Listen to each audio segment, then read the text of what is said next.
In this presentation, you will discover what stock dividends are, the milestone dates involved, and whether or not you should care about any of this. Now, without further ado, a dividend is simply when a company pays its shareholders a portion of the company's profits. What people have a problem with are the terms used for milestones leading up to the payout. So, let's run through it. First, the board of directors meets and decides to share profits with shareholders. Following this meeting, the company releases a public declaration regarding the dividend. This is known as an announcement date, properly called the declaration date. The company's public declaration statement includes the dividend size, ex-dividend date, record date, and payment date. The date they release this notification is the declaration date. Following the declaration, dividends become a legal liability of the company. The ex-dividend date is the day on which the stock begins trading without the subsequent dividend value.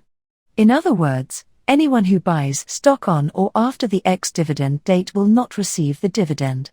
So, the name ex-dividend literally means without dividend. The respective stock exchange rules determine the ex-dividend date and normally occurs before the record date.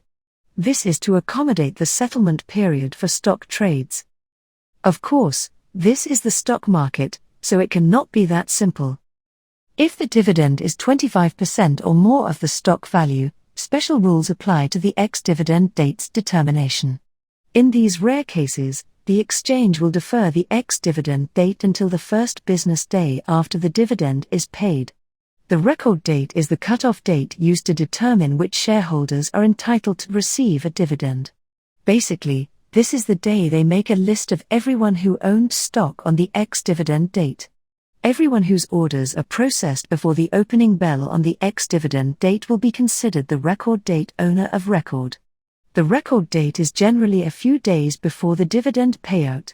The ex-dividend date is critical for traders, especially for those trading options.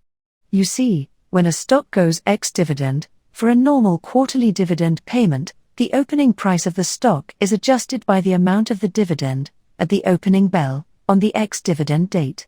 However, option prices are not adjusted for normal quarterly dividends. This is why there tends to be a flurry of activity in call options the day before the ex-dividend date. So long as we are on the subject, it is not uncommon for a stock's price to drop on the payout date.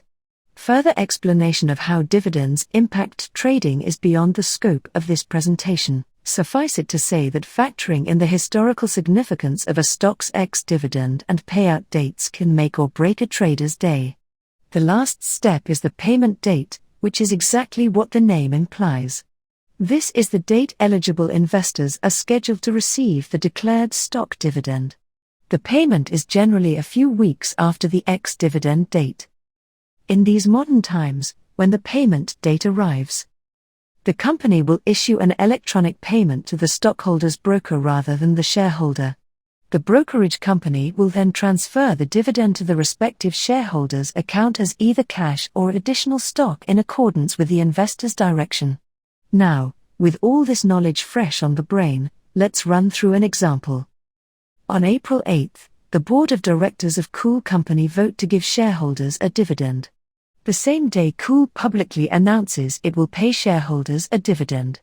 That makes April 8th the declaration date. The exchange handling Cool Company's stock has a T+3 settlement period for stocks. T+3 is shorthand for trade date plus 3 trading days. This means the ex-dividend date will be 3 trading days before the record date. In the public notification, Cool Company declares the dividend payment date is May 12th. Cool also declares they will compile the list of eligible shareholders on April 18th, making April 18th the record date. They also notify the public investors must execute purchase orders for the stock before April 15th to be eligible.